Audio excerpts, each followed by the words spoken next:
औज़ुबिल्लाहिमिनश्शैतानिर्रजीम बिस्मिल्लाहिर्रहमानिर्रहीम। Online students kindly confirm करें आपके पास आवाज़, स्क्रीन, वीडियो सब ठीक है। आज हमारा ओरिएंटेशन और फर्स्ट क्लास है फॉर पंजाब रेवेन्यू अथॉरिटी की। ये जो जॉब्स हैं फॉर ग्रेड 17 टू 55, दो कैटेगरीज़ की हम तैयारी करने जा रहे हैं। एक है ऑडिट ऑफिसर और एक है इन्फोर्समेंट ऑफिसर। ये जो कोर्स है टेस्ट प्रिपरेशन का, इसमें इन दो की तैयारी करवाई जाएगी।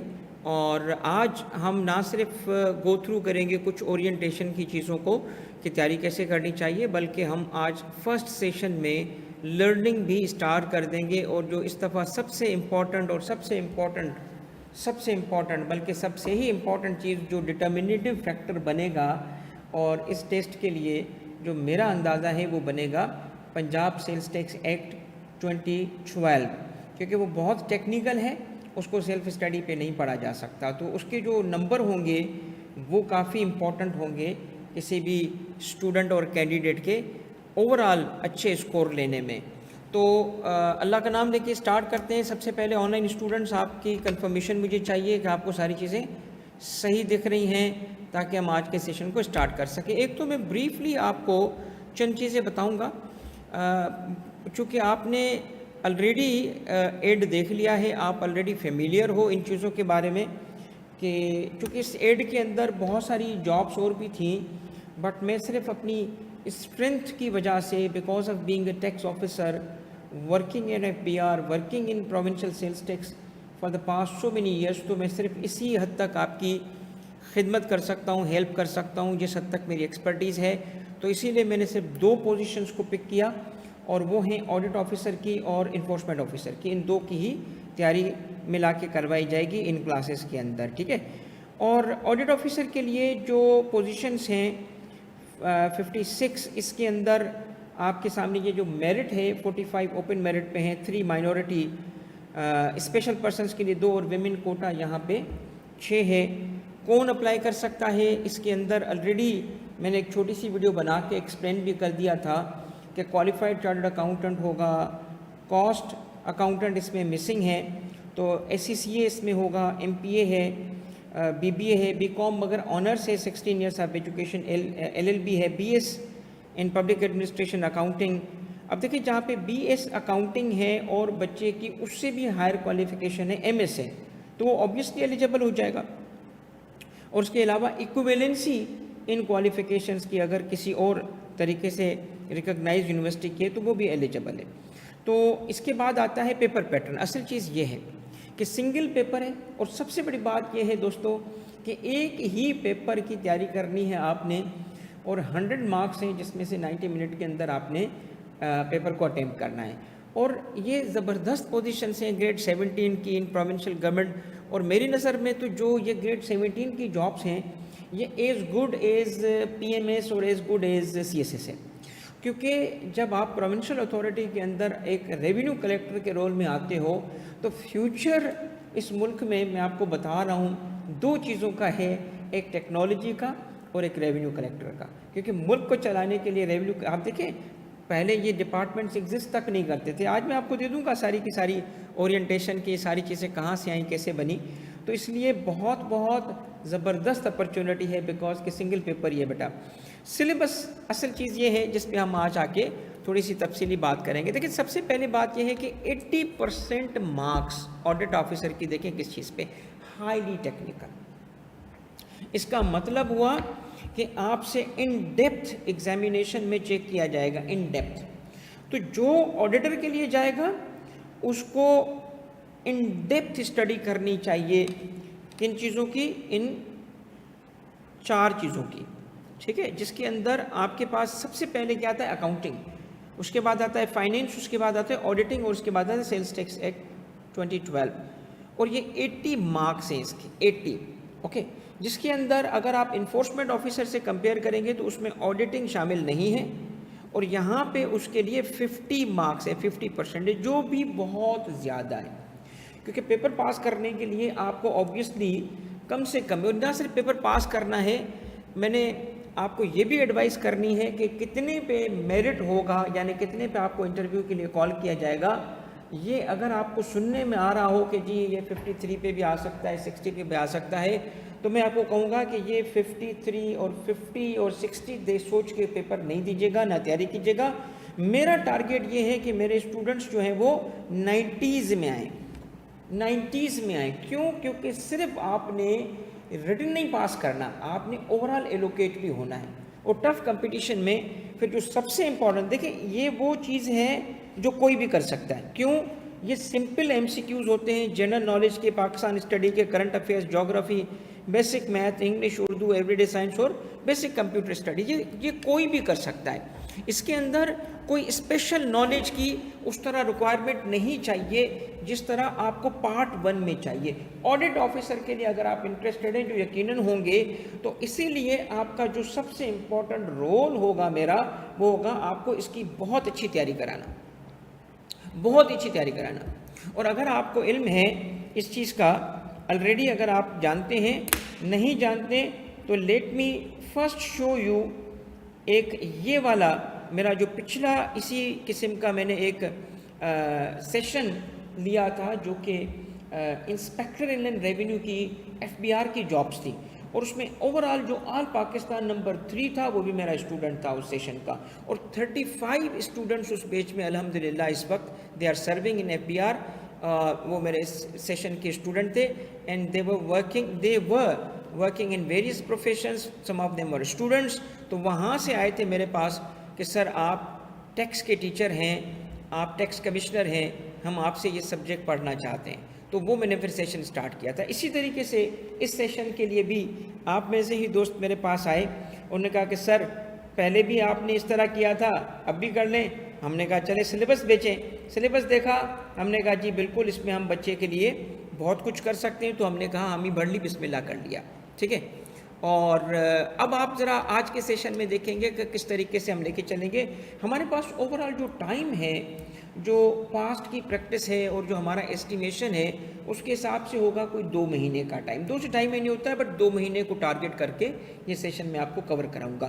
तो उसमें मैं आपको आगे जैसे दूसरा और तीसरा सेशन आएगा ना, तो मैं आपको पूरी प्लानिंग भी शेयर कर दूंगा कि किस तरीके से हम लेके चलेंगे। हम ऑब्वियसली जनरल नॉलेज को भी टाइम देंगे।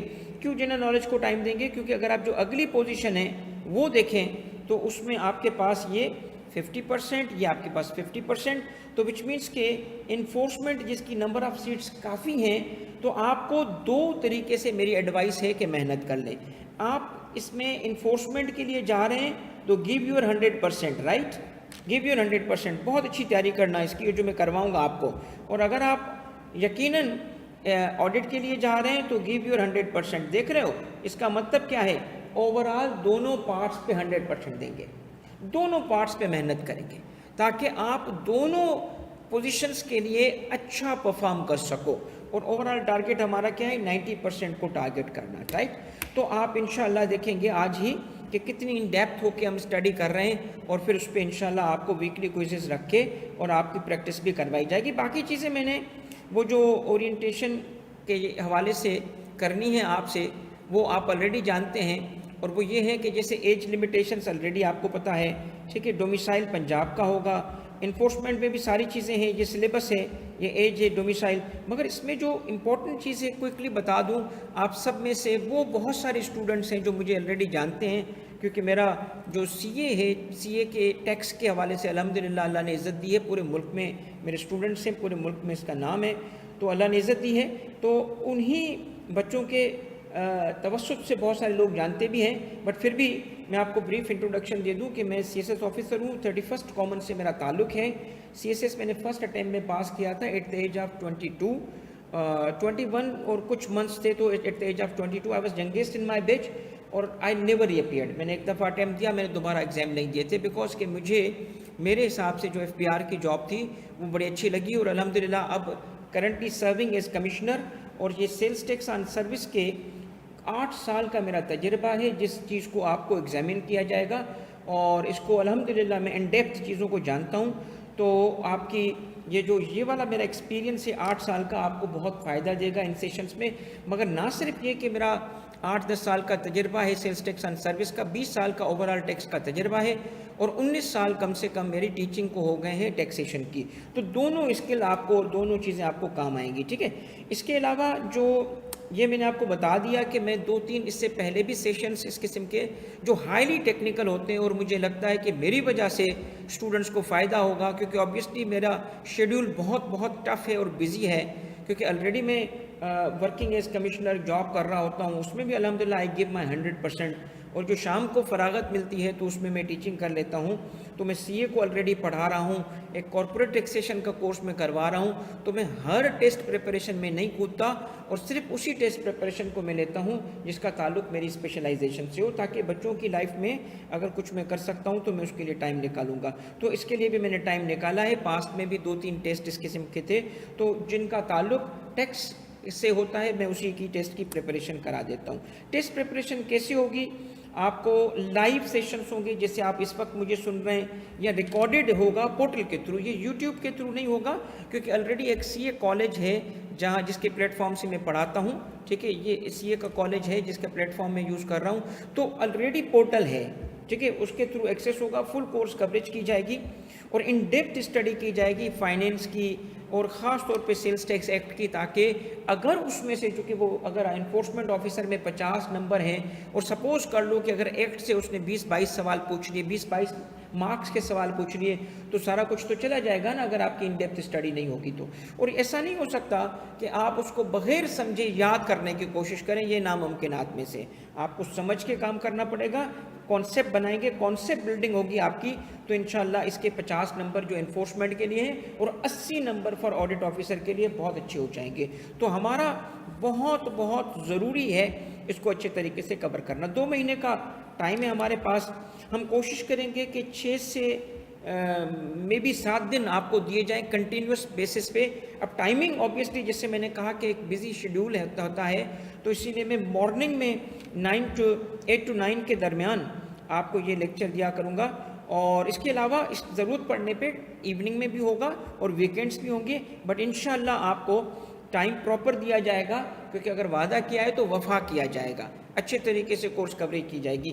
फ़ी के हवाले से ये कॉलेज का पैकेज है, और आपको मैं अपनी तरफ से एज़ आपका उस्ताद और बड़ा भाई ये बताता हूँ कि अगर किसी बच्चे को फाइनेंशियल इश्यूज़ हैं, जिसके पास फाइनेंशियल इश्यूज़ नहीं है तो पे दिस फ़ी, और अगर किसी के फाइनेंशियल इश्यूज़ हैं तो उसके लिए मैं अपनी तरफ से रिड्यूस करके और 10,000 कर देता हूँ, ठीक है। तो अगर आपके फाइनेंशियल इश्यूज़ हैं, आपको बताने की ज़रूरत नहीं है, कोई प्रूफ देने की ज़रूरत नहीं है, बस आप बता दें कि जी मैं 10,000 वाले पैकेज में जो सर ने अनाउंस किया था उसमें आना चाहता हूँ। No questions will be asked, ठीक है, कोई आपसे सवाल नहीं पूछेगा। हाँ, अलबत्ता अगर थोड़ी कैपेसिटी पेइंग है तो इदारे के लिए भी वो चूँकि वो ऑब्वियसली फ़ी जब रखी जाती है तो उसकी कॉस्ट के हवाले से, तो मैं अपनी एज ए टीचर ये पावर इस्तेमाल करके रिड्यूस कर रहा हूँ, इदारे की फ़ी को मैं कम कर रहा हूँ, ठीक है। तो ये आपके लिए था।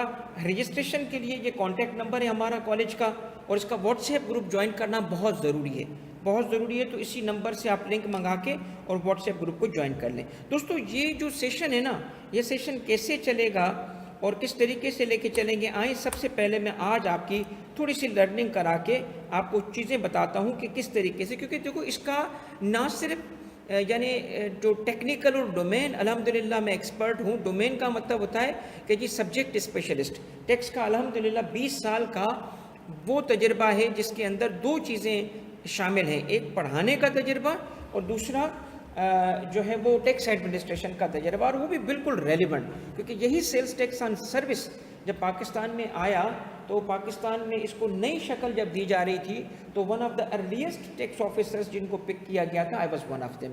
तो मुझे बहुत सारी अंदरूनी चीज़ें पता हैं, रीज़न और लॉजिक्स पता हैं, तो इसीलिए इंशाल्लाह मैं आपको बहुत कम टाइम के अंदर बहुत अच्छी तैयारी करवा दूंगा।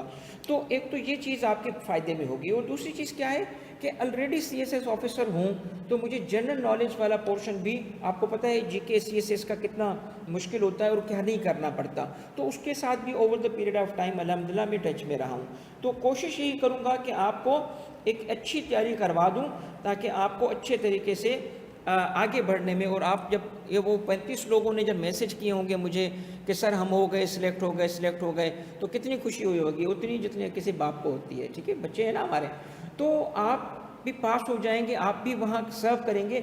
और सबसे बड़ी बात मैं आपको बताऊँ, जो मेरी क्लासेस हैं उसका आपको फ़ायदा क्या होगा, आपको होगा 3 फ़वाइद हैं जो आपको होंगे इन क्लासेस के, 3 फ़ायदे।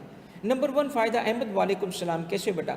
तो 3 फ़ायदों में से सबसे पहला जो होगा ना, आपकी अच्छी तैयारी हो जाएगी ऑब्वियसली फॉर द टेस्ट, जो कि हमारा मेन मकसद है, अल्टीमेट मकसद यही है ना। वो क्या कहते हैं कि जी अगर किसी ने वॉल में एक होल करना है क्योंकि उसने कील लगानी है, तो उसका मकसद है वॉल में होल करना, तो वो क्या करेगा, जाके मशीन लेके आएगा, कौन सी, ड्रिल मशीन।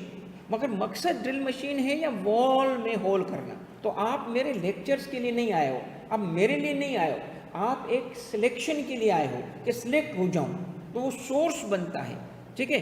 तो वॉल में होल करना इज़ द ऑब्जेक्ट ना कि मशीन परचेज करना इज़ द ऑब्जेक्ट। तो आप भी आए हो ना, तो हम इंशाल्लाह पूरा फोकस रखेंगे इसी चीज़ पे कि आपका मकसद पूरा हो। मगर सिर्फ ये मकसद आपका पूरा नहीं होगा, जब आप इन डेप्थ स्टडी करोगे ना मेरे साथ, तो इंशाल्लाह आपको 2 फ़ायदे और होंगे। पहला फ़ायदा ये होगा कि आपको सेल्स टैक्स एक्ट, जो पंजाब सेल्स टैक्स एक्ट है 2012, इसकी एक्सपर्ट लेवल नॉलेज हो जाएगी इंशाल्लाह, ठीक है। एक्सपर्ट लेवल नॉलेज आपको इसकी हो जाएगी, जिसकी वजह से अगर आपने ग्रेजुएशन किया हुआ है, कॉमर्स में ग्रेजुएशन किया हुआ, सुन लीजिएगा मेरी बात, तो आप अगर चाहें तो मैं आपको अभी एक बात बता देता हूँ, खुद को रजिस्टर कर सकते हो आप उस ग्रेजुएशन पे, ठीक है। कहाँ पे रजिस्टर कर सकते हो, आप रजिस्टर कर सकते हो खुद को FBR के पास। और FBR कैसे रजिस्ट्रेशन देता है, सिर्फ सिंपल ग्रेजुएशन होती है आपकी, अगर ग्रेजुएशन की हुई है कॉमर्स की, लॉ की, वही क्वालिफिकेशंस जो इसके लिए एलिजिबल थी, तो आपको वो इनकम टैक्स प्रैक्टिशनर का लाइसेंस दे देगा। इनकम टैक्स प्रैक्टिशनर का लाइसेंस मिलते ही आप क्या कर सकते हो, प्रैक्टिस स्टार्ट कर सकते हो, अपनी फर्म स्टार्ट कर सकते हो, अपना बिजनेस स्टार्ट कर सकते हो। इतनी नॉलेज इंशाल्लाह आपको मिल जाएगी इस कोर्स में। सेट है, ओके हो गया। और दूसरी चीज़ क्या है, इंशाल्लाह जब आप पास हो जाओगे और वर्क करोगे एज ऑफिसर, तो हमेशा देखना उस वक्त मुझे याद करोगे, इंशाल्लाह याद करोगे। क्या कहोगे कि सर आपने जो पढ़ाया हमें तो ट्रेनिंग की ज़रूरत ही नहीं पड़ी, आपको ज़रूरत ही नहीं पड़ेगी वहाँ पे ट्रेनिंग करने की। इंटरेस्टिंग चीज़ मैं आपको बताऊँ कि करंटली जो PRA के चेयरमैन हैं वो मेरे बेचमेट हैं, 31st कॉमन से उनका ताल्लुक़ है, PAS से हैं वो, तो उनसे मेरी खैर वो इस सिलसिले में उनसे कोई बात नहीं होती इस जॉब के हवाले से, बट मैं बता रहा हूँ, मैं उनको आगे रखते हुए, अपने दोस्त को और अपने मुल्क को आगे रखते हुए इंशाल्लाह इतना अच्छा पढ़ा दूंगा कि आप कल जो है ना ट्रेनिंग करवाओगे इस एक्ट की, आपको ट्रेनिंग लेने की ज़रूरत नहीं पड़ेगी। तो हमारा जो मकसद है ना इस सेशन का, वो 3 फोल्ड है, 3 गुना है। असल मकसद प्रिपरेशन है ताकि आप अपना मकसद हासिल करो, मगर इसका मतलब ये है, देखिए खुदा ना खास्ता अगर कोई रुक जाता है तो वो क्लासेस का फ़ायदा फिर भी लेगा। कैसे फ़ायदा, आपके पास एक कैरियर बन गया, टैक्स का कैरियर बन रहा है आप लोगों का। और ये बात आपको मैं सिर्फ ज़बानी नहीं बता रहा, मैं अपने तजर्बे से बता रहा हूँ। उन कोर्सेज़ को जो मैंने पहले करवाए थे, उन्हीं कोर्सेज़ में से काफ़ी स्टूडेंट ऐसे हैं जो अल्हम्दुलिल्लाह आई विश कि मैं उनको आपके सामने खड़ा कर देता, क्योंकि ऑब्वियसली जिनको मतलब अब मैं क्या डिटेल बताऊँ, वो इस वक्त माशाल्लाह सेट है। कुछ ऐसे हैं जो बड़ी बड़ी फर्म्स में डायरेक्टर लेवल पे काम भी कर रहे हैं, हालांकि उस वक्त देवर नथिंग जस्ट लाइक यू, कि भाई एग्ज़ाम की तैयारी करनी है, जॉब लेनी है, आगे बढ़ना है, जुस्तजू करनी है बस, तो उससे वो निकले। हालांकि वो इंस्पेक्टर रेवेन्यू में एक बच्चा नहीं हो सका, जब नहीं हो सका तो उसके बाद क्या हुआ, वो ऐसे बहुत सारे किस्से हैं, वो आपको खुद ही बताएंगे सोशल मीडिया पे आके, ठीक है। तो ये जो आज हम बैठे हैं, तो आप उन्हीं बैच में से एक हमारे स्टूडेंट हैं, उसका प्यार है, उस दोस्त का नाम मैं नहीं लूँगा, मगर उस दोस्त की तरफ था, उसने मुझे कॉल की, और इन बच्चों से मेरा इतना लगाव है, दिल है, कि मैंने फिर उसी दोस्त के, उसी बच्चे के जो है ना, उस क्या कहते हैं कि अब्बा वाली फीलिंग थी कि यार मैं उसके लिए क्या कर सकता हूँ, तो मैंने फिर ये हामी भरी थी इस कोर्स को पढ़ाने की, ठीक है। तो दोस्त इंशाल्लाह आपको ये जो सेशन होगा वो आज ही पता चल जाएगा कि किस तरीके से लेके चल रहे हैं। मुझे लग रहा है कि अहमद ने एक बहुत लंबी चौड़ी तारीफिया मैसेज किया है, तो मैं उसको भी नहीं पढ़ता, ये बहुत लंबा मैसेज है अहमद, मैं अकेले में पढ़ूंगा, बट बहुत शुक्रिया। मुझे लग रहा है आपने जो बातें लिखी हैं, ठीक है, ये मैं डिज़र्व नहीं करता, बट आप खुश रहो, ठीक है। ये बहुत लंबा मैसेज है, मगर मैं अंदाज़ा लगा गया हूँ, आपने बहुत बहुत आपने प्यार किया है, आपकी इज़्ज़त है बेटा। इंशाल्लाह अल्लाह से दुआ है कि मैं आप सब बच्चों की खिदमत कर सकूं, आपके कैरियर में आपको आगे बढ़ने में कोई हेल्प कर सकूं, ठीक है। चलें बिस्मिल्लाह करें दोस्त, आए ज़रा आज स्टडी करते हैं शुरू, पहले दिन ही स्टडी शुरू कर लें शुरू स्टडी हम शुरू करते हैं दोस्तों किस चीज़ की, जो सबसे मुश्किल और सबसे टेक्निकल होगा आप सबके लिए। कोई भी बंदा ये नहीं कह सकता कि यार मुझे ये आता है, और वो क्या है, ऑब्वियसली इसको कहते हैं Punjab sales tax on services act 2012, ये इसका पूरा नाम है, ठीक है। ये 2012 क्या है, किस तरीके से चीज़ें हुई थी, सारी चीज़ें आप साथ साथ नोट करते जाएंगे, नोट्स बनेंगे, और मैं भी आपके लिए लिखता जाऊंगा, क्योंकि मुझे पता है कि जो चीज़ें मैं अल्हम्दुलिल्लाह जानता हूँ, और मेरी ज़ाती, चूँकि 2012 में भी मैं काम कर रहा था इसी डिपार्टमेंट के अंदर, इसी सेल्स टैक्स एंड सर्विस में, जब डिपार्टमेंट बन रहे होते थे तो मैं उसका हिस्सा रहा हूँ। तो जो इन्फॉर्मेशन मैं दूंगा ना, किसी किताब में नहीं मिलेगी, ठीक है, वो इन्फॉर्मेशन होगी मेरी, चूँकि मैं खुद प्लेयर, एक होता है ना खेलने वाला, तो उसके अंदर मैंने रोल प्ले किया है इसकी डेवलपमेंट में, इस लॉ की। तो ये बस अहमद तुम्हारी बेटा मेहरबानी है सारे बच्चों पे और मेरे पे भी, कि तुमने ये मुझे प्रेशर किया और कहा कि सर देख लो, तो मैं इसलिए आ गया हूँ। मैं 2-3 दिन लिए हैं मैंने सोचने में कि यार जो वादा कर रहा हूँ वफा कर पाऊँगा, तो मैंने टाइम रिलीज़ किया, यहाँ से निकालो, ताकि मैं आपके साथ, बेटा बस दुआ कीजिएगा अल्लाह मुझे तौफीक दे कि जो आपसे वादा कर रहा हूँ उसको पूरा कर सकूँ, ठीक है। इंशाल्लाह दिन रात मेहनत करेंगे मिलके।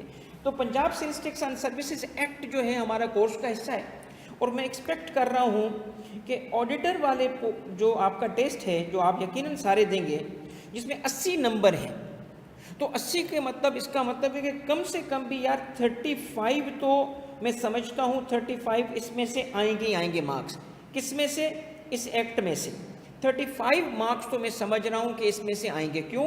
क्योंकि उसके अंदर अकाउंटिंग भी है, उसके अंदर ऑडिटिंग भी है, उसके अंदर, मगर वो ऑब्वियसली आपके कोर्स का हिस्सा हैं। जब एक्ट को कोर्स में रखा गया है और ऑडिटर के लिए रखा गया है, तो मैं समझता हूँ कोई भी बच्चा इसको अच्छा पढ़े हुए पास नहीं हो सकता, ऑडिटर में नहीं हो सकता। तो इसकी कवरेज करनी चाहिए 100%। क्या आप मुझसे एग्री कर रहे हो? क्या आप सिर्फ इन्फोर्समेंट की तैयारी करना चाहते हो या ऑडिटर की भी तैयारी करना चाहते हो? अगर आप इन्फोर्समेंट की करना चाहते हो तो मैं उस हिसाब से थोड़ा हल्का कर दूँ, हल्का पढ़ाऊँ और फिर ताकि सारी की कवरेज दूँ, या इन डेप्थ पढ़ाऊँ, और दोनों एरिया को इन डेप्थ पढ़ाऊँ, एक्ट को भी इन डेप्थ पढ़ाऊँ और जीके को भी इन डेप्थ पढ़ाऊँ, दोनों को। क्यों? क्योंकि आपको इसके लिए भी तैयारी होना चाहिए। यू नेवर नो कि आपके क्या अलग होता है, यू नेवर नो, इन्फोर्समेंट की सीट्स ज़्यादा हैं, मैं वहाँ हो जाऊँगा, यू नेवर नो, आप ऑडिटर हो जाओ, हो सकता है दोनों हो जाओ और पिक करना पड़े दोनों में से, फिर मुझे कॉल करोगे सर कौन सा लूँ, ठीक है। तो ऑडिटर के अलावा जो इन्फोर्समेंट है, मैं समझता हूँ कि कम से कम, चूँकि ये डोमेन स्पेसिफिक है, तो कम से कम 20 से मतलब मे बी 25 नंबर तो इसके होंगे। तो इसका मतलब क्या है, अगर आप पास करना चाहते हो ना, तो इसको अच्छा पढ़ लो। ये मैं नतीजा सही निकाल रहा हूँ कि गलत निकाल रहा हूँ, बताइएगा मुझे।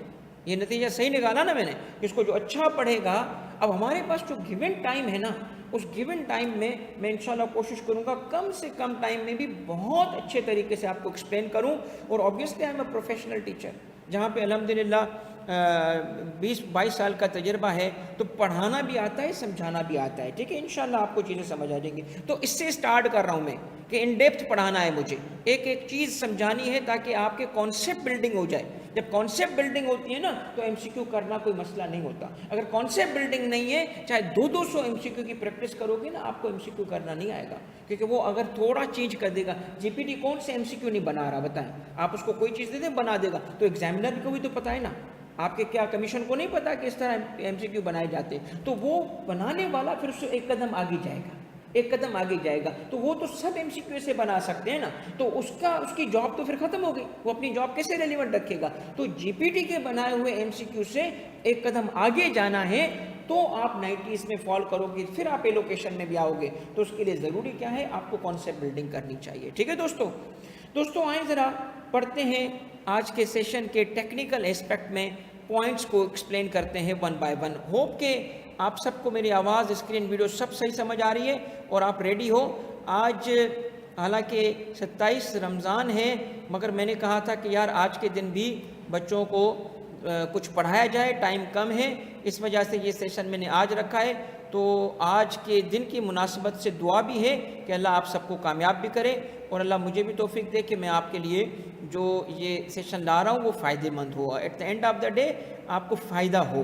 ठीक है, तो आए ज़रा स्टार्ट करते हैं। सेल्स टैक्स सबसे पहले समझते हैं कि हमारा जो टैक्स का निज़ाम है वो कैसे वर्क करता है, ताकि कॉन्सेप्ट बने। कॉन्सेप्ट बनेगा तो चीज़ें आसान होंगी। ठीक है, देखिए इस पाकिस्तान में टैक्स का निज़ाम कैसे बनता है दोस्त। पाकिस्तान के निज़ाम को, टैक्स के सिस्टम को गवर्न करता है कॉन्स्टिट्यूशन। टैक्स का सिस्टम कहाँ से गवर्न होगा? कॉन्स्टिट्यूशन ऑफ पाकिस्तान से। सबको पता है ये कॉन्स्टिट्यूशन ऑफ पाकिस्तान इसको गवर्न करता है, राइट। कॉन्स्टिट्यूशन ऑफ पाकिस्तान कैसे गवर्न करता है सर जी? कॉन्स्टिट्यूशन ऑफ पाकिस्तान जब आप देखेंगे ना 1973, आए ज़रा एक आर्टिकल का ज़रा आपको दीदार कराते हैं ताकि आपको चीज़ समझ आ जाए। ये देखिए कॉन्स्टिट्यूशन मैंने पहले ही ओपन किया हुआ है और एक आर्टिकल है, दो आर्टिकल हैं बेसिकली जिसके थ्रू मैं आपको लाऊंगा, मगर सबसे पहले एक आर्टिकल है और साथ में नोट्स बनाती जाइएगा, ये आपको काम आएंगे, लाजमी आएंगे। और एक आर्टिकल है लेट से दोस्त, कौन सा? ये जो डिस्ट्रीब्यूशन ऑफ लेजिस्लेटिव पावर है, इसको सबसे पहले देखते हैं। इसके अंदर मौजूद अगर आप आर्टिकल 142 को देखेंगे तो यहाँ से हमारी कहानी शुरू होती है सारी। पाकिस्तान का टैक्स का निज़ाम आर्टिकल 142 से मैं स्टार्ट करता हूँ। ठीक है, ये मेरी तरफ से ये बिगनिंग हो रही है। देखिए ज़रा इस आर्टिकल में क्या लिखा है। इस आर्टिकल में लिखा है कि मजलिस शुरा parliament shall have exclusive power to make laws with respect to any matter, कौन सी? Federal legislative list. इसका मतलब है एक लिस्ट है, फेडरल लेजिस्लेटिव लिस्ट, उसमें बताए गए सब्जेक्ट मैटर फेडरेशन का होगा, सूबे का नहीं होगा। ये देखिए तीसरे नंबर पे आ जाए नीचे।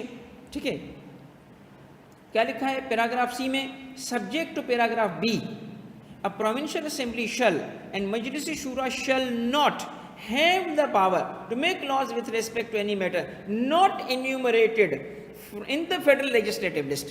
अब दोस्त हमारा जो एक्ट है ना, उसकी शुरुआत कहाँ से होती है? आए तो मैं आपका लिंक बनाता हूँ। सबसे पहले लिंक कहाँ से बना? आर्टिकल कौन सा था?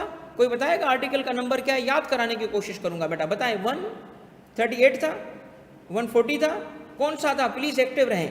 140 कौन सा था? 140 बताएं। एक ही बच्चा बता रहा है सिर्फ, बार बार असद बता रहा है भाई, अहमद और बाकी बच्चे बताएं भाई, एक्टिव रह के काम करें दोस्तों। 142 आर्टिकल है और उसमें पैराग्राफ कौन सा था? इसको पैराग्राफ कहते हैं, इसको सब आर्टिकल नहीं कहते। पैराग्राफ क्या था? ABC। कौन सा? C पैराग्राफ था, C। हमारा लॉ ना यहाँ से निकलता है, C से। क्यों?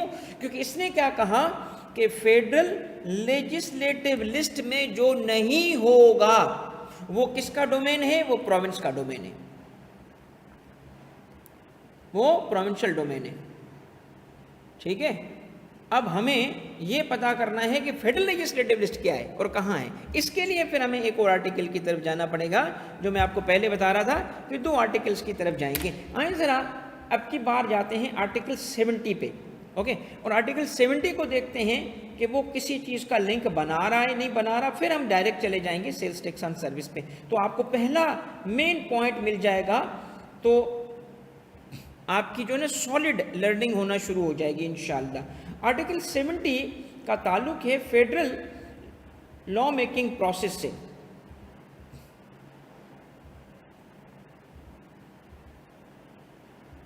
और इसमें क्लॉज, ये जो ब्रैकेट में होता है ना कॉन्स्टिट्यूशन का, ये रेफरेंस का तरीका सुन लो। आर्टिकल 70 और ये क्लॉज कहलाता है, क्लॉज। ब्रैकेट 1 2 3 क्लॉजेस कहलाते हैं, ब्रैकेट ABC पैराग्राफ कहलाते हैं। तो इसके अंदर अगर हम आए, ये आर्टिकल 70 है और इसका क्लॉज 4 पढ़ते हैं। क्लॉज 4 में क्या लिखा है? इसमें बताया गया है कि फेडरल लेजिस्लेटिव लिस्ट कहाँ है। ओके, लिंक बन गया दोस्त? बताएं जी, लिंक बन गया?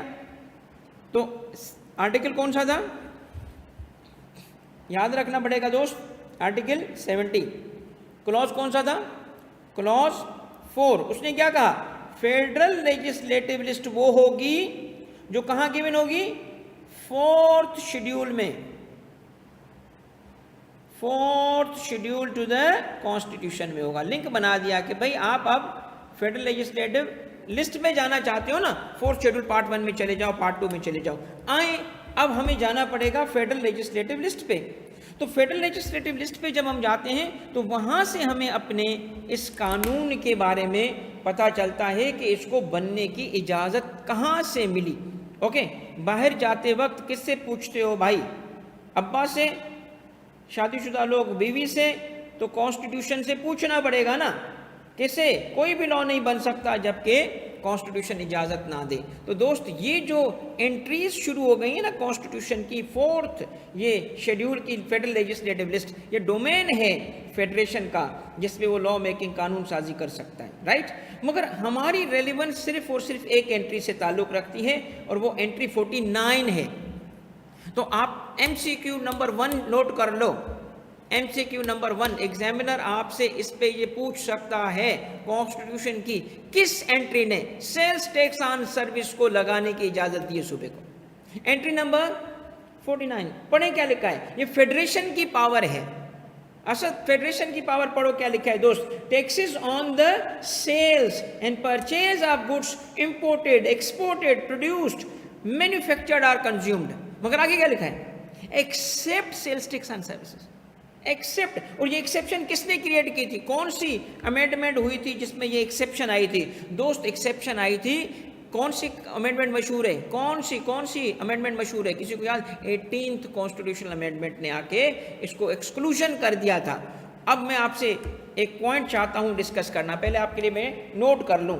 एंट्री नंबर कौन सी थी अहमद? एंट्री कौन सी थी? एक्टिव हो सर जी, बताएं कौन सी एंट्री थी? एंट्री नंबर याद रख लें 49। गुड, 49 कहाँ पे थी एंट्री? फेडरल लेजिस्लेटिव लिस्ट में थी। ताल्लुक किससे इसका? सेल्स टैक्स से। तो चूंकि सेल्स टैक्स की एंट्री है तो इसीलिए एक सेल्स टैक्स एक्ट 1990 है जो कि फेडरेशन का है दोस्त, और वो डील करता है किससे? चूंकि आपने अभी क्या पढ़ा था एंट्री में कि गुड्स पे टैक्स लगाने की पावर फेडरेशन की हो गई। तो आप फेडरेशन के लॉ को महदूद करोगे गुड्स पे। और जबकि हमने अभी देखा Punjab sales tax on services act 2012 का ताल्लुक किससे होगा? सर सिर्फ सर्विसेज से। बन रहा है कॉन्सेप्ट। क्यों? क्योंकि फेडरल लेजिस्लेटिव लिस्ट में गुड्स का डोमेन दे दिया गया है किसे? गुड्स का डोमेन दिया गया है फेडरेशन को, और सर्विसेज का जो डोमेन है वो आ गया है प्रोविंस के पास। किसने कहा? आर्टिकल 142 ने कहा, उसके पैराग्राफ C में लिखा था। और उसको जब हमने मिला के पढ़ा तो अब एक बात और आती है, अब थोड़ी एक बात समझनी पड़ेगी। और वो क्या समझनी पड़ेगी कि ये जो एंट्री 49 में एक्सक्लूजन किया था, किसने किया था एक्सक्लूजन?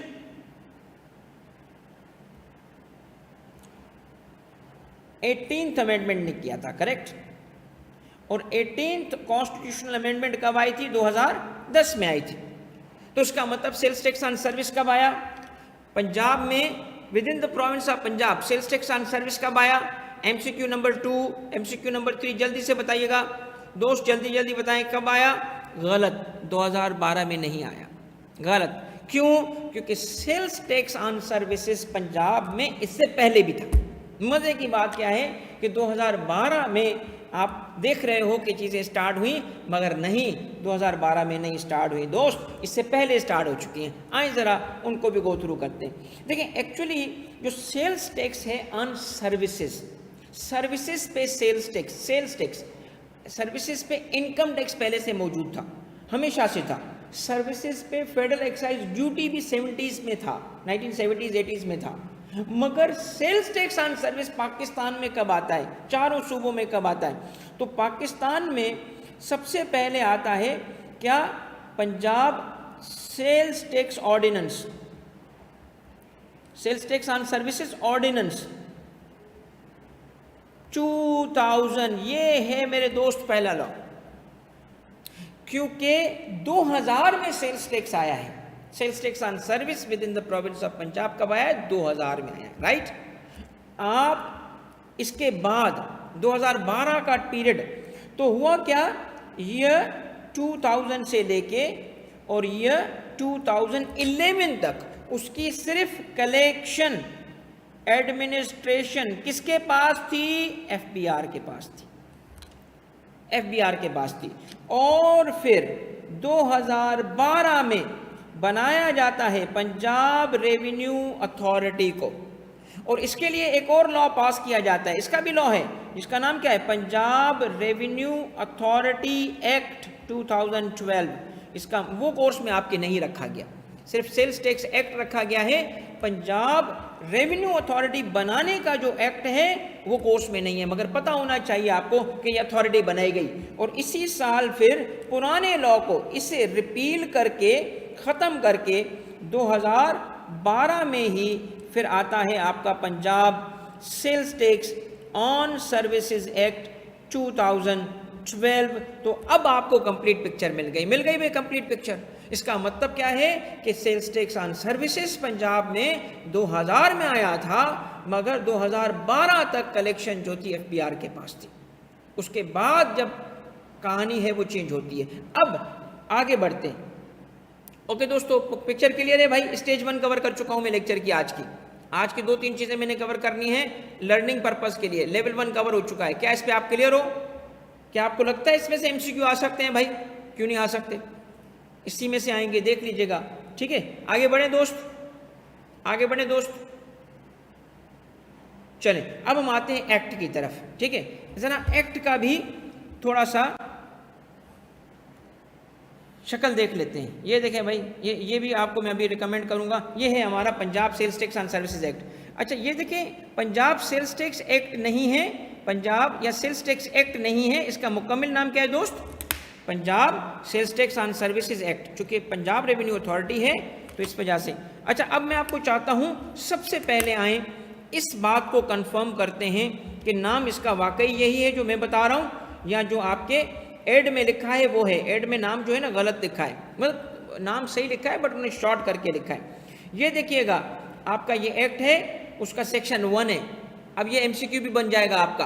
क्या कि सेक्शन 1 में क्या गिवन है? 3 चीजें गिवन होती हैं हमेशा। 3 चीजें गिवन होती हैं सेक्शन 1 में हमेशा। एक तो शॉर्ट टाइटल होता है, एक एक्सटेंट होता है और एक कमेंसमेंट होती है। ये शॉर्ट टाइटल क्या है? शॉर्ट टाइटल क्या है? क्या लिखा है? This act. पढ़ने में आ रहा है? अब पढ़ने में आ रहा है? अब आप देखिए इसमें क्या लिखा है, this act may be cited as क्या? Punjab sales tax on services act. बात कंफर्म हो गई? तो एड में जो लिखा है ना सेल्स टैक्स एक्ट 2012, वो शॉर्ट करके लिखा है। असल नाम क्या है? Punjab sales tax on services act 2012।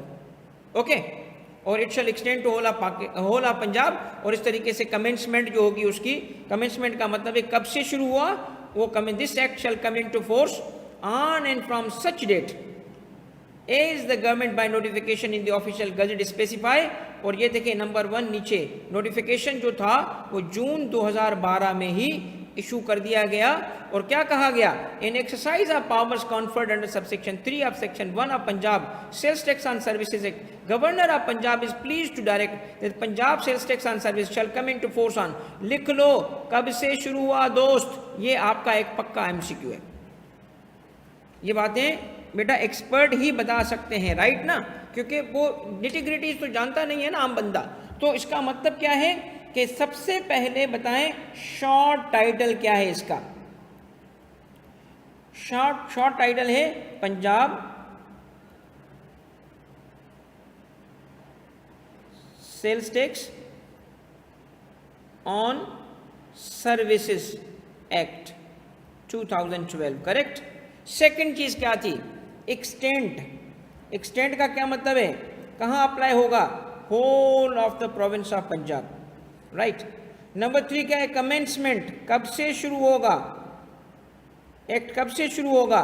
1 जुलाई 2012 से ये शुरू हुआ। और एक बात ज़रूर कहूँगा कि जो आप में से ज़्यादा मेहनत करना चाहता है, प्लीज़ वो एक बात और याद कर ले कि ये जो आपका नोटिफिकेशन है, इस नोटिफिकेशन की जो नंबर होता है ना, ये SO tax, SO mean section officer होता है, टैक्स के लिए था, तो हम इसका नंबर के क्या बोलते हैं 1-2/97। ये नोटिफिकेशन नंबर क्या कहलाएगा, नोटिफिकेशन नंबर, यानी हम जो SRO के नंबर होते हैं ना, ये भी बड़े मशहूर होते हैं। तो नंबर क्या है इसका, नंबर है 1-2/1997। तो ये किस SRO के तहत फिक्स किया गया था, SRO 1-297, ये इसका नाम है, नंबर है, साइटेशन है। मगर इसके लिए मैं एक्सपेक्ट नहीं करता कि यहाँ जाएगा, ये वो बहुत जो होता है ना सबसे, मतलब कहते हैं जी मुझे तो बस लाजमन पास होना है, तो उसके लिए बात थी, मगर ये सबके लिए ज़रूरी था कमेंसमेंट। ठीक हो गया दोस्तों।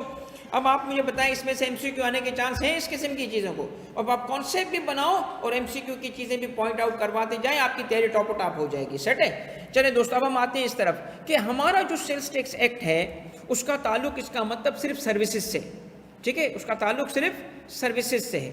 तो हमें अब बहुत सारी चीज़ें ऐसी सीखनी पड़ेगी जो कि आपने शायद पहले कभी भी नहीं देखी होगी, और जिस वजह से मैं आपको क्यों बोल रहा हूँ कि जब सीख लोगे तो आपका एक जो कैरियर है ना वो advisory into sales tax and service का बन जाएगा। और आप में से जिसने लॉ किया होगा वो तो मैं आपको गारंटी देता हूँ क्या करेगा, पता है क्या करेगा, वो ज्वाइन जरूर कर लेगा एज ऑडिटर, ज्वाइन जरूर करेगा इन्फोर्समेंट, थोड़े टाइम के बाद छोड़ के एडवाइजरी बना देगा अपनी, क्योंकि इतना कुछ सीख चुका होगा कि एडवाइजरी में इतना पैसा है, वो नॉलेज के ही पैसे हैं ना बेटा। ये आसान नॉलेज होती तो क्यों लोग पैसे देते, ये डिफिकल्ट नॉलेज है, कॉम्प्लेक्स नॉलेज है। तो इसीलिए आपको एक एक्सपर्ट की ज़रूरत पड़ती है खुद सीखने के लिए और आगे पास ऑन करने के लिए। ठीक है, चलें दोस्त, अब हम आते हैं एक्ट की। पहले तो हमने नाम क्लियरिफाई कर दिया ना कि नाम क्या है, हमारा नाम हमने क्लियर कर लिया, ओके, इसीलिए सिर्फ हम यहाँ आए थे। अभी एक्ट शुरू नहीं हुआ, एक्ट की लर्निंग शुरू करने अब हम जा रहे हैं। देखिए, जब हम एक्ट में आते हैं तो ये एक टैक्सिंग स्टैट्यूट है। कौन सा स्टैट्यूट है, टैक्सिंग स्टैट्यूट। क्या मतलब है उसका, टैक्सिंग स्टैट्यूट का मतलब है टैक्स लॉ, ऐसा एक्ट, ये क्यों लिख रहा हूं टैक्सिंग स्टैट्यूट, ऐसा लॉ जो टैक्स इंपोज करता है, क्योंकि ऐसे टैक्सिंग स्टैट्यूट के सेक्शंस में, टैक्सिंग स्टैट्यूट के सेक्शंस में दो किस्में होती हैं दोस्त, दो किस्म के सेक्शंस होते हैं। ये भी एक पक्का MCQ है कि क्यों, क्योंकि आपको बाद में समझ आएगी ये बात कि क्यों ये बातें मैं इंपॉर्टेंट बोलता जा रहा हूँ। सेक्शन इसमें कौन सा होता है, एक सेक्शन होता है दोस्तों चार्जिंग सेक्शन। कौन सा सेक्शन, चार्जिंग सेक्शन, जो क्या करता है, टैक्स को इंपोज करता है। इसको निकाल दो, टैक्स खत्म हो जाएगा, बाकी सारा कानून रहने दो, चार्जिंग सेक्शन हटाओ, गया आपका टैक्स। और बाकी जो सेक्शंस होते हैं दोस्तों वो कहलाते हैं मशीनरी सेक्शंस। क्या कहलाते हैं, मशीनरी सेक्शंस। ये क्या बताते हैं, प्रोसीजर बताते हैं। तो उस टैक्स को कंप्यूट करने का, उस टैक्स को पे करने का, उसमें प्रॉब्लम सॉल्व, जो डिस्प्यूट रेजोल्यूशन है, अपील स्ट्रक्चर है, रिपोर्टिंग है, रिकॉर्ड कीपिंग है, सारी चीज़ें जो होती हैं वो बाकी सेक्शंस में होती हैं, और वो सेक्शंस कहलाते हैं मशीनरी सेक्शंस। अब आपको जब आप कोई टैक्स का लॉ पढ़ रहे हैं तो आपको लाजिमन पहले पता होना चाहिए चार्जिंग सेक्शन क्या है। पक्का MCQ है, पक्का, कि हमारे एक्ट में चार्जिंग सेक्शन कौन सा है, चार्जिंग सेक्शन कौन सा है। आए ज़रा आपको चार्जिंग सेक्शन को आज दिखाते भी हैं और चार्जिंग सेक्शन आपको पढ़ाते भी हैं कि ये क्या है चार्जिंग सेक्शन और किस तरीके से चीज़ें होंगी। आज जो आपका स्ट्रक्चर बनेगा ना तो आपको शुरू में ही अंदाज़ा हो जाएगा कि लॉ बहुत कॉम्प्लेक्स है, मगर आपके भाई की एक्सपर्टीज़ ऐसी हैं कि इंशाल्लाह आपको मज़ा भी आएगा और चीज़ें समझ भी आएंगी। और एज ए रिज़ल्ट आप थोड़े टाइम के बाद कहोगे कि सर अब तो हमें ये बताएं कि हम और कैसे आगे बढ़ें, ये जॉब तो छोड़ दें, आगे की बात करें। मगर मैं आपको वापस लाऊंगा कि नहीं नहीं, इसी जॉब के क्लासेस चल रही हैं, पहले जॉब लेके दिखाओ, बात की बातें बाद में दोस्त। ठीक है दोस्तों, आए ज़रा स्टार्ट करते हैं। ये आपका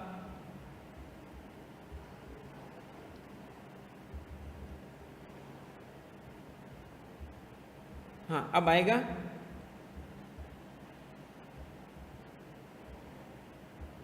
ये है आपका दोस्त charging section. Scope of tax section 10, section 10 याद रखें, सेक्शन 10 क्या लिखा है, scope of tax in allied matters. तो अगर आपको कहा जाए कि Punjab sales tax on services act 2012 का चार्जिंग सेक्शन कौन सा है? तो हम क्या कहेंगे? Section 10 is the charging section. Section 10 is the charging section. क्या कर रहा है सेक्शन 10? दोस्त बताओ क्या कर रहा है? सर वो टैक्स को इम्पोज कर रहा है। क्या किया है इसने सेक्शन 10 ने? सेक्शन 10 ने इम्पोज्ड किया है। क्या इम्पोज किया है? पीएसटी इम्पोज किया है। ये पीएसटी क्या है दोस्त? असद भाई ये पीएसटी क्या है भाई? ये पीएसटी है Punjab sales tax. Punjab sales tax and services को पीएसटी कहते हैं। तो अब हमें सेक्शन 10 में जरा सबसेक्शन 1, इधर ये सबसेक्शन कहलाता है, एक्ट में सबसेक्शन कहलाता है, क्लॉज नहीं कहलाता। ठीक है दोस्त, सबसेक्शन 1 को देखते हैं, हमें इसमें से एमसीक्यू मिलते जाएंगे। ठीक है, देखिए क्या कहता है। Subject to the provisions of this act and the rules there shall be, क्या लिखा है? आ गया लफ्ज charged, levied and collected and paid. तो 4 लफ्ज हैं। ये इतना इंपॉर्टेंट है कि चारों लफ्ज आपको हो सकता है कि वो एमसीक्यू में डाल दे। कहे क्या? Charged, levied, collected and dash. तो डैश क्या होगा फिर? पेड। क्या? Tax on the value of a service, taxable service at the rates specified in this second schedule. मैं इसको एनालाइज बाद में करता हूं, पहले मुझे एक बात बताएं, ये चार्जिंग सेक्शन है, कैसे पता चला? कैसे पता चला कि चार्जिंग सेक्शन है? क्योंकि इसने काम वो किया जो चार्जिंग सेक्शन वाला होता है। और काम क्या किया इसने? इसने चार्ज क्रिएट कर दिया, यानी इसने टैक्स इंपोज कर दिया। तो चार्ज का क्या मतलब है दोस्त? चार्ज का मतलब है टैक्स को इंपोज करना। तो टैक्स इंपोज हुआ, कितना टैक्स हुआ उसको कंप्यूट भी तो करेंगे ना। तो कंप्यूट करेंगे, ये टैक्स साइकिल कहलाता है। ये लफ्ज क्या कहलाते हैं? सारे मिलाओगे टैक्स साइकिल बनेगा। क्या? कि उसको लेवीड का क्या मतलब है? ये सिनोनिमस भी है, मगर यहाँ सिनोनिमस नहीं है, यहाँ अगली स्टेज की बात हो रही है। क्या लिखा है इसमें? कि टैक्स इंपोज करके फिर उसको कंप्यूट भी किया जाएगा, उसको क्रिस्टलाइज किया जाएगा चार्ज को। कैसे? कि कितना टैक्स बना, और फिर वो बंदे से कलेक्ट भी किया जाएगा। कलेक्ट करना लफ्ज पे जरा सोचें, कलेक्ट करने में फोकस किस पे है? पीआरए पे है। पीआरए कलेक्ट करेगा। ओके, और पेड का मतलब क्या है? वही बात अब टैक्स पेयर पे है कि वो पे करेगा। जाविया डिफरेंट है, कलेक्टेड एंड पेड। तो इसका मतलब है कि आप अगर नहीं दोगे तो कलेक्ट कर लिया जाएगा। ठीक है, तो आप मुझे बताएं सबसे पहले क्या आता है? टैक्स का इंपोज होना, फिर उसका कंप्यूट होना, फिर उसका पे होना, नहीं तो फिर उससे कलेक्ट होना। आई समझ? ये आपका टैक्स साइकिल कहलाता है। टैक्स इंपोज भी होगा, कंप्यूट भी होगा और पे होगा। पे नहीं हुआ तो फिर उससे रिकवर किया जाएगा। अब टैक्स किस पे लगा? आए जरा अब एक बेसिक चीज को कवर करने जा रहे हैं। सेक्शन 4 के मुताबिक जो टैक्स इंपोज हुआ है, इंपोज तो हो गया ना, किस चीज पे हुआ? जिस चीज को इंपोज किया जाता है दोस्तों, ये जरा 3 प्री रेक्विजिट्स हैं, 3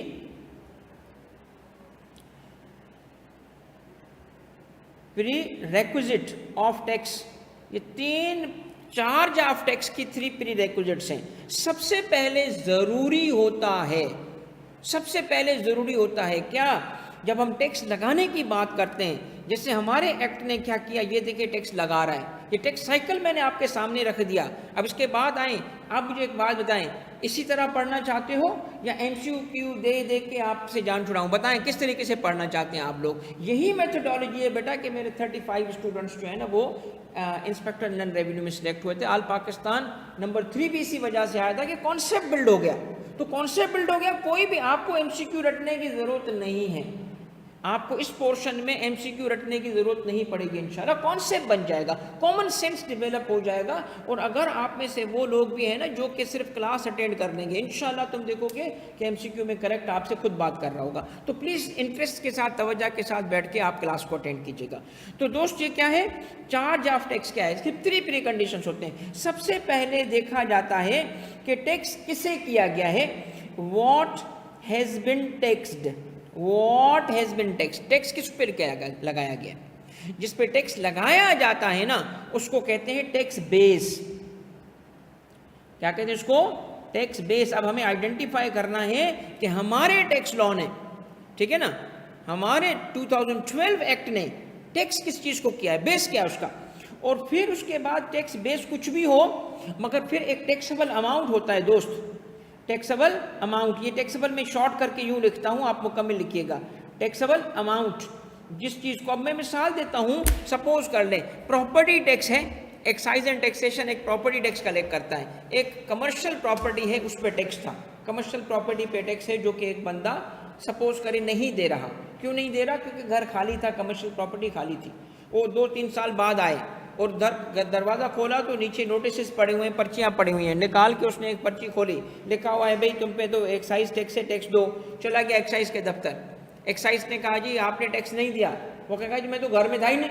उसको कहा जाएगा तुम पे टैक्स थोड़ी है, तेरे घर पे टैक्स है। वो तो यही था ना सर, वो तो कोई यूज़ नहीं कर रहा था। वो क्या कहेगा, यूज़ पे टैक्स नहीं है, तेरे घर पे टैक्स है। इसका मतलब फ़र्क देख रहे हो, रहने वाला बंदा उस पे टैक्स, कोई रहता हो यूज करता हो यूज पे टैक्स, उस घर पे टैक्स। तो actually what has been taxed है उसको बेस कहते हैं। अब समझ आई टैक्स बेस क्या है। सबसे बड़े टैक्स बेस कितने हैं? 3 बड़े टैक्स होते हैं। सबसे पहले टैक्स किया जाता है पर्सन को। कुछ टैक्सेस ऐसे हैं जो पर्सन को टैक्स करते हैं, कुछ ऐसे टैक्सेस हैं जो प्रॉपर्टी को टैक्स करते हैं, और दोस्त तीसरी जो है ना वो हमारे लिए रेलिवेंट है, ट्रांजैक्शन को टैक्स होना। हमारा लॉ किस बेस को लेगा? ट्रांजैक्शन को लेगा। ट्रांजैक्शन क्या है जिसको टैक्स किया गया है? ट्रांजैक्शन है जिसको लिया गया है वो है प्रोविजन या रेंडरिंग ऑफ सर्विसेज। कौन सी सर्विसेज? Taxable services. तो जब कोई ये ट्रांजैक्शन करेगा टैक्स अट्रैक्ट हो जाएगा, क्योंकि ये टैक्स है जो उसको लगा दिया गया है। टैक्सेबल सर्विस जो है उसको, और सर्विस को उसमें से टैक्सेबल क्यों है? क्योंकि कुछ सर्विसेज पे टैक्स नहीं होता, जो जिस पे नहीं होता वो एग्जाम्प्ट सर्विसेज हो जाती हैं, तो हम सर्विसेज को टैक्सेबल सर्विस बोलेंगे। तो टैक्स बेस क्या है? सर्विस का प्रोवाइड होना या रेंडर होना। मगर जैसे मैंने प्रॉपर्टी की एग्जाम्पल दी, तो चलो भाई प्रॉपर्टी टैक्स तो था, मगर लगेगा किस पे? घर पे तो लगेगा, मगर वैल्यू क्या लेंगे? वैल्यू क्या? उसकी घर की करंट फेयर मार्केट लेंगे, परचेज वैल्यू लेंगे, क्या लेंगे? ऐसे चीज को कहते हैं टैक्सेबल अमाउंट। इसको क्या कहते हैं? Taxable amount. हमारे केस में टैक्सेबल अमाउंट क्या होगा? देखिए, जब सर्विसेज रेंडर करते हैं तो एक तरफ होगा सर्विस प्रोवाइडर और दूसरी तरफ होगा सर्विस रेसिपिएंट। तो सर्विस प्रोवाइडर जब सर्विस रेसिपिएंट को सर्विस देगा तो सर्विस रेसिपिएंट क्या पे करता है? बताएं, क्या पे करेगा? मनी, पैसे। क्या होगा वो? उसको हम कहते हैं कंसिडरेशन पे करेगा, कंसिडरेशन इन मनी। ठीक है, तो इसका मतलब क्या है? इन अदर वर्ड्स हमें एक बड़ा इंपॉर्टेंट टर्म मिल गया, value of services, value of taxable services. तो वो वैल्यू जो होगी ना, टैक्सेबल अमाउंट क्या लेंगे हम? टैक्सेबल अमाउंट लेंगे वो वैल्यू। किस चीज की value? Value of taxable services, उस पे टैक्स लगाया जाएगा। In other words consideration in money क्या थी? इनवॉइस पे क्या लिखा था? ओके। और आखिरी चीज क्या है दोस्त, जो तीसरी प्रीरेक्विजिट होती है? तीसरी प्रीरेक्विजिट होती है कि जब आपने what has been taxed, taxable amount भी ले लिया, टैक्स बेस भी ले लिया, अब आता है टैक्स रेट। क्या आता है? Tax rate. और हमारा जो रेट है आप देखेंगे कि रेट 15%, 16% है, और कुछ जगह पे रिड्यूस रेट्स भी हैं, वो सारे के सारे हमें देखने पड़ेंगे। 16% इज द रेट। तो अगर कोई सर्विस परफॉर्म हो रही है, आइए ज़रा एक छोटी सी कंप्यूटेशन करके देखते हैं। अब एक सर्विस है, सपोज करते हैं सर्विस टैक्सेबल सर्विस है, राइट। और जैसे मिसाल देते हैं बैंकिंग सर्विस है, टेलीकॉम हायर रेट पे है, ठीक है। तो बैंकिंग सर्विसेज हैं, करेक्ट, इन पे टैक्स है जी? है, बिल्कुल है। और बैंकिंग सर्विस में सपोज करते हैं कि एक बैंक ने सर्विस प्रोवाइड की, ठीक है, सर्विस प्रोवाइड की, प्रोवाइडेड बाय बैंक। तो इस केस में वो सर्विस की वैल्यू कितनी थी दोस्त? 1 लाख रुपए की वैल्यू थी। अब जरा सारे कॉन्सेप्ट अप्लाई करके बताओ कि टैक्स लगेगा नहीं लगेगा, कैसे होगा। सबसे पहले क्या था? बेस क्या है? टैक्स। टैक्स बेस क्या है? Taxable service. कौन सी है सर्विस यहाँ पे? बताएं कौन सी सर्विस है? सर यहाँ पे है बैंकिंग सर्विसेज। तो हमें पता कैसे चलेगा कि इन सर्विस पे टैक्स है कि नहीं है? हमें पता तो चले ना कि सर्विस पे टैक्स है कि नहीं है। तो जरा तवज्जो से दिल थाम के बैठिएगा। अब मैं इंट्रोड्यूस करने जा रहा हूँ एक बहुत इंपॉर्टेंट कॉन्सेप्ट, जो इसके अंदर आपके लिए ये होंगी 4 लाइनें दोस्त। मेरे लिए पूरे दिन का लेक्चर है, आपके लिए 4 लाइनें हैं, इसमें पूरा दिन अल्हम्दुलिल्लाह बात कर सकता हूँ। 7-8 घंटे आप बोले मैं इस पे बात कर दूंगा, और ये ऐसे लफाजी नहीं है 7-8 घंटे, बेटा ये वाकई इतना इसमें इल्म छुपा हुआ है, इतना कुछ इसमें छुपा हुआ है। ये चार्ज के पे बात की जाए, ये लेवी पे बात की जाए, इस पे सुप्रीम कोर्ट के डिसीजंस की बात की जाए, इसमें बहुत कुछ अंदर है। इसमें एक वर्ड है वैल्यू, इसमें वर्ड है टैक्सेबल, इसमें वर्ड है सर्विस, इसमें जो शेड्यूलर मेथड है, इतना कुछ तो है। मगर ऑब्वियसली हम अपने पर्पस के लिए करेंगे, जो पर्पस क्या है, टेस्ट की तैयारी करना। तो हम ये नहीं करेंगे, हमारे पास बहुत लिमिटेड टाइम है, मगर फिर भी तैयारी इन डेप्थ ही रहेगी, बाकी सब्जेक्ट्स भी कवर कराने हैं। ये नहीं है कि सिर्फ एक चीज़ हम कवर करेंगे। तो आए ज़रा इसमें देखते हैं कि क्या कहता है। कहता है कि subject to the provisions of this act and the rules there shall be charge, levied, collected and paid the tax on the value of taxable service, on the value of taxable service at the rate or rates specified in the second schedule. Tax rates कहाँ होंगे, second schedule. अब हमें समझना क्या है, what is a taxable service, what is a taxable service, ठीक है, what is a taxable service. वापस आए, ये बहुत पक्का एमसीक्यू है बेटा जो अभी आ रहा है। आपको ये चीज़ें मैंने पिछले एग्जाम के तजर्बों से देखा है कि ये नंबर्स जो होते हैं ना वो पूछते हैं, जब पेपर मुश्किल करना होता है ना तो इन नंबरों में घुसते हैं, ताकि कोई भी बच्चा इन नंबरों को याद नहीं करता। तो जो ज़्यादा मेहनती बच्चे होते हैं, इस वजह से उनको आगे लाने के लिए, उनको आइडेंटिफाई करने के लिए वो एमसीक्यू से बनाता है। क्या लिखा है, वैल्यू ऑफ टैक्सेबल। देख रहे सारे कॉन्सेप्ट मौजूद हैं।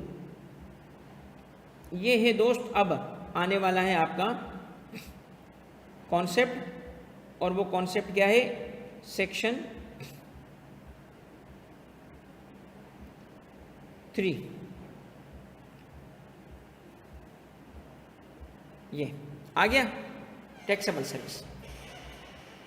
अब आपका लिंक बनेगा लास्ट पॉइंट सेकंड स्टेज के लिए, फिर तीसरे स्टेज के बाद आज का सेशन एंड हो जाएगा।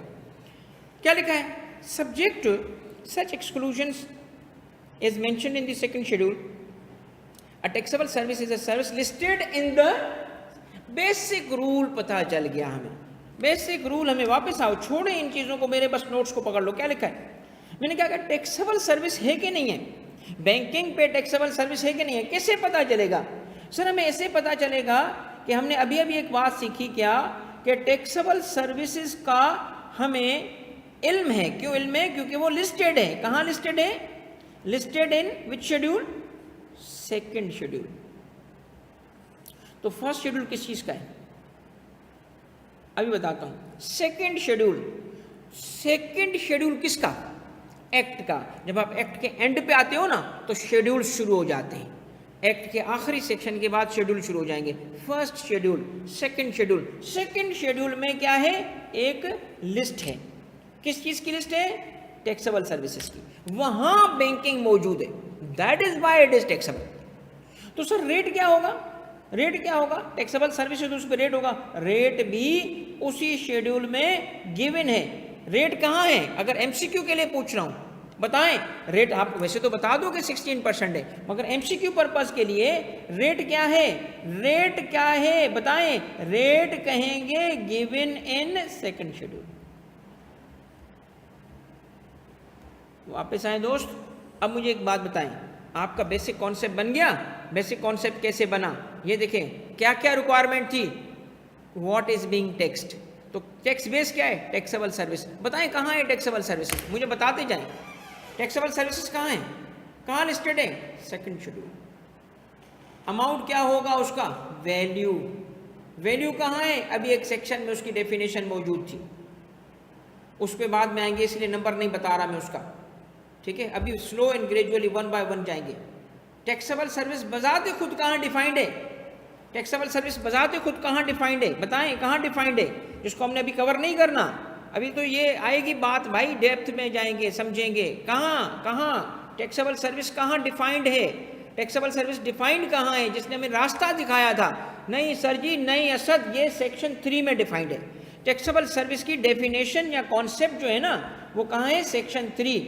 लिस्ट कहाँ है, सेकंड शेड्यूल में, ठीक है। तो टैक्सेबल सर्विस की, टैक्सेबल सर्विस डिफाइंड कहाँ, सेक्शन 3, और लिस्ट कहाँ, सेकंड शेड्यूल। ओके दोस्तों, ओके बताइएगा जरा, कंफर्म हो गई बात, ये चीजें समझ आ रही है आपको। तो अगर हम अब थोड़ा समअप करें चीज़ों को और वापस जाएं चार्जिंग सेक्शन पे जिससे हमने शुरू किया था, ताकि एक मुकम्मल पॉइंट सामने आ जाए, तो अब हमें सारी बातें आ चुकी हैं हमारे सामने। सेक्शन क्या था, चार्जिंग सेक्शन बताएगा कोई कौन सा था?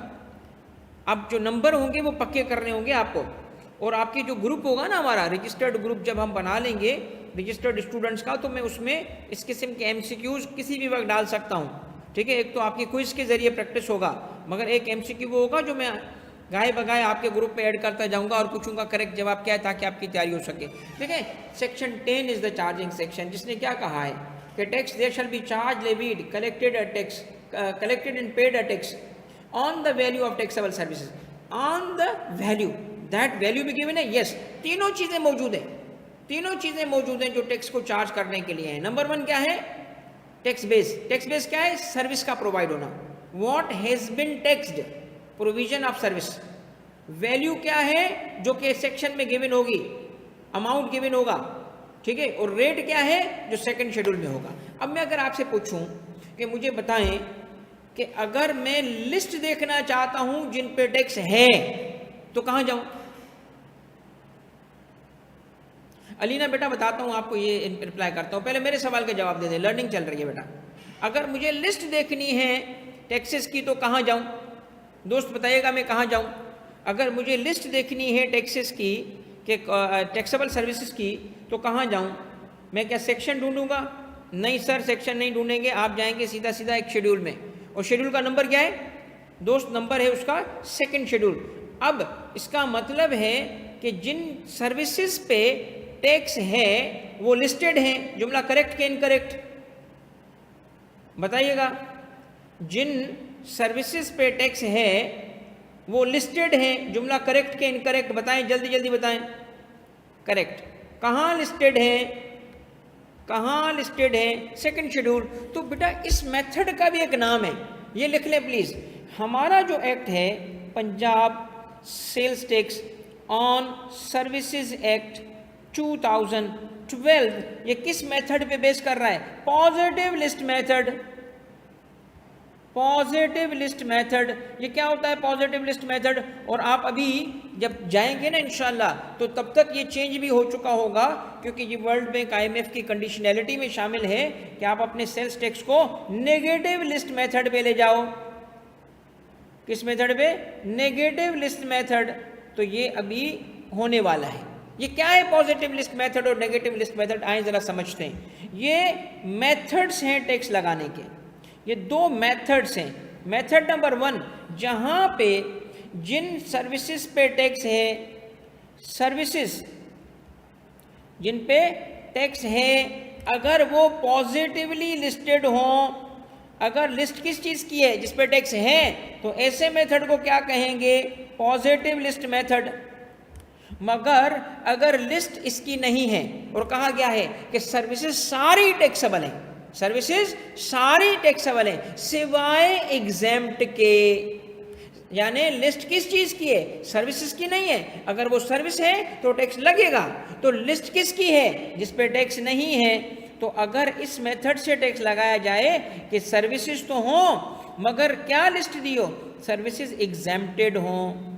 लिस्ट लॉ में सर्विस की नहीं, टैक्सेबल की नहीं, बल्कि एग्जेम्प्ट की दी जाए और उसको लिस्ट कर दिया जाए, तो क्या कहेंगे इसको? Negative list method.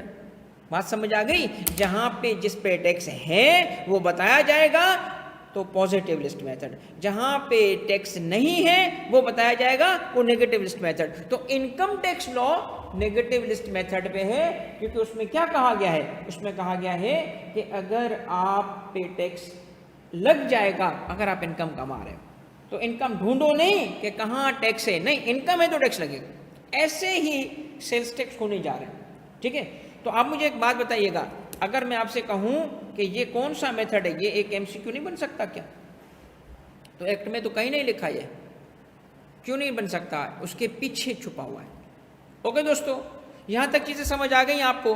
अब मैं इसको समअप करने लगा हूं जो आपने कवर किया है। देखिए आपने क्या कवर किया।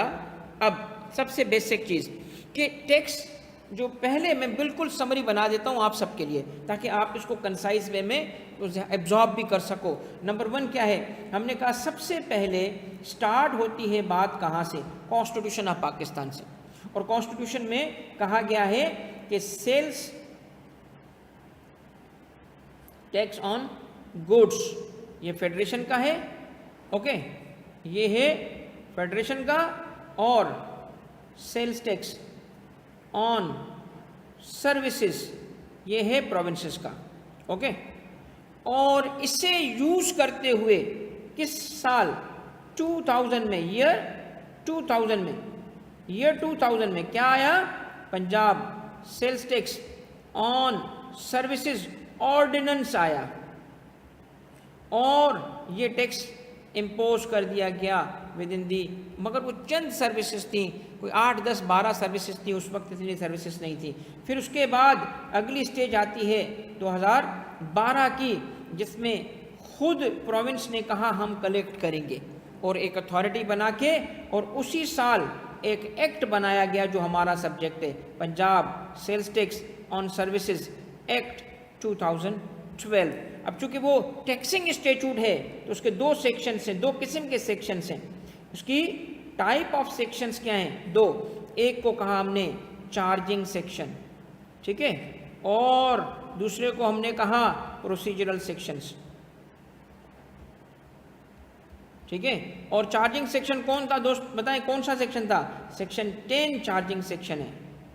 और बताएं अब उसने कैसे टैक्स लगाया, किस पे टैक्स लगाया, तो चार्जिंग सेक्शन ने कहा कि जी टैक्स लगाया जा रहा है टैक्सेबल सर्विसेज पे,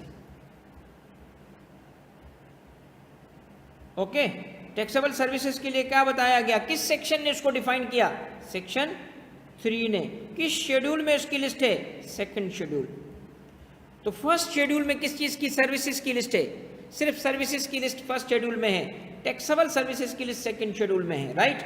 और फिर चूंकि टैक्सेबल सर्विस तो है, उसकी वैल्यू भी हमने कहा कि गिवन होगी, तो टैक्स रेट के बारे में भी हमें बताया गया कि जी रेट है कितना, 15%, लोअर हायर रेट भी है, मगर ये गिवन कहाँ है, ये भी 2nd शेड्यूल में गिवन है। तो मुझे बताएं हमारी स्टडी के लिए 2nd शेड्यूल बड़ा इंपॉर्टेंट है कि नहीं है, बड़ा इंपॉर्टेंट बन गया ना। तो 2nd शेड्यूल के लिए मैं चाहता हूं कि आपको एक छोटी सी आदत अभी डाल दूं, और वो ये है, ये मैंने पहले ही आपके लिए आखिर के एंड के लिए खोल के रखा था, ये देखें आपका 2nd शेड्यूल मौजूद है। अब ये मैं कहाँ से ला रहा हूँ, 2nd शेड्यूल में ग्रुप में आपसे शेयर भी कर दूंगा। ये वो शेड्यूल है दोस्तों जिस शेड्यूल को आपने गो थ्रू करना है, सिर्फ आप आदतन गो थ्रू करना है।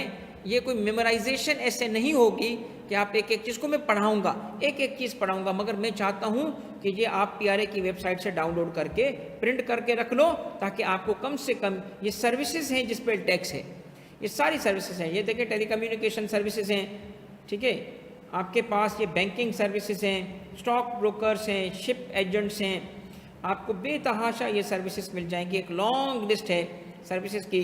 तो इन डेप्थ स्टडी करने के लिए इंशाल्लाह आपको यहाँ पे भी मैं ले आऊँगा एक वक्त में, और जब आपको फिर ये इवन ये भी समझा दूंगा कि ये क्या है, ये किस किस्म के कोड हैं, ये टेरिफ कोड है, ये डिजिट्स कैसे पढ़े जाते हैं, Y98, Y16, ये सारी चीज़ें आपको उस कोर्स में पढ़ाई जाएंगी, ठीक है।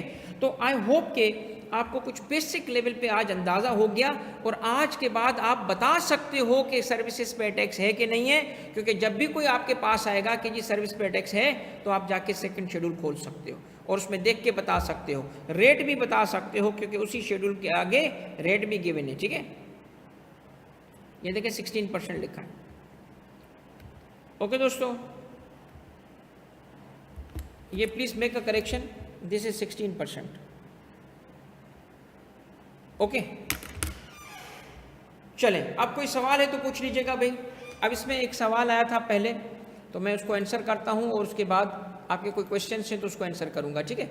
अच्छा भाई, आपका सवाल था पोर्टल के एक्सेस कब मिलेगी, जहां पे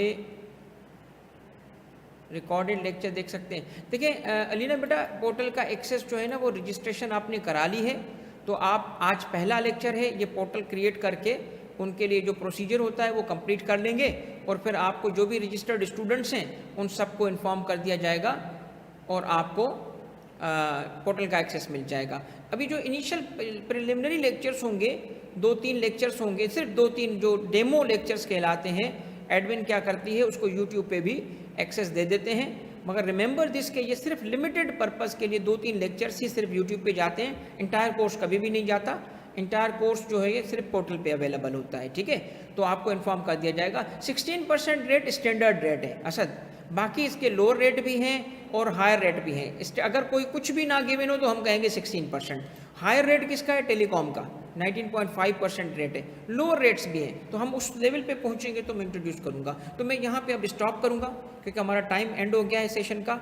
और आई होप कि आपने आज कम से कम कुछ फाउंडेशन की बातें सीख ली हैं, कुछ आपको फ्लेवर मिल गया होगा और अंडरस्टैंडिंग और कॉन्सेप्ट बनेंगे ना, तो आपके सामने MCQ जो होगा वो बड़ी आसानी से आपको समझ भी आ जाएगा और आप करेक्ट आंसर पिक भी कर पाएंगे। और जैसे मैंने शुरू के सेशन में आपको इन्फॉर्म किया है कि ये सारे के सारे जो टेस्ट हैं दोनों कम से कम हैवीली डिपेंड करेंगे कि आप एक्ट में कैसा परफॉर्म कर रहे हो, क्योंकि सारे लोग एक्ट में अच्छा नहीं परफॉर्म करेंगे, ये मैं आपको बता रहा हूँ। सारे नहीं अच्छा परफॉर्म करेंगे, बाकी सब बराबर हैं। जो एक्ट में अच्छी तैयारी कर लेगा वो आगे बढ़ जाएगा, ठीक है। ये एडमिन का नंबर भी कमेंट्स में शो हो रहा है, प्लीज़ इस नंबर को नोट कर लें। बल्कि मैं आपके लिए ये नंबर लिख देता हूँ ताकि आप एडमिन से रब्ता कर लें। STD सॉल्यूशंस में आप इन क्लासेस को अगर अटेंड करना चाहते हैं तो प्लीज़ इस नंबर को नोट करके और रब्ता कर लें आप, ठीक है। 0347 2655 और 906, ऐसा ही है 3472655906 26790, बिल्कुल सही है, ठीक है दोस्तों। चले भाई, ऑल द बेस्ट, बहुत बहुत दुआएं आप सबके लिए। अच्छा, अब ये है कि चूँकि हम बिल्कुल ईद भी और रमज़ान की एंडिंग भी है, तो स्टूडेंट्स की रिक्वेस्ट भी आ रही थी कि सर आप इस सेशन को थोड़ा सा आगे ले जाइएगा। तो मैंने सिर्फ इसलिए कहा कि हम आपको थोड़ा सा टाइम जो है उसका यूटिलाइज़ करें, बट फिर भी एडमिन का कहना ये था कि सर हम एक ही सेशन आपको दे पाएंगे ताकि आप बच्चों को थोड़ा ओरिएंटेशन और थोड़ी लर्निंग के लिए मटेरियल दे दें ताकि वो सीखना शुरू करें। तो ग्रुप में अलबत्ता एक्टिव रहूँगा मैं, इन छुट्टियों के दिनों में गाइड करता रहूँगा आपको। फिर इंशाल्लाह सेकंड क्लास जो होगी वो हमारे व्हाट्सएप ग्रुप पे आपको पता चल जाएगा, और नहीं तो आप मैसेज करके सेकंड क्लास जल्दी स्टार्ट करेंगे। हम कोई लंबा टाइम ज़ाया नहीं करेंगे क्योंकि आपके पास टाइम बहुत कम है। तो डेली बेसिस पे क्लासेस रख के इंशाल्लाह इस कोर्स को कवर किया जाएगा। Thank you very much, hope के session was useful for you, और इंशाल्लाह नेक्स्ट क्लास में आपसे मुलाकात होगी। अंटिल देन, अल्लाह हाफिज़।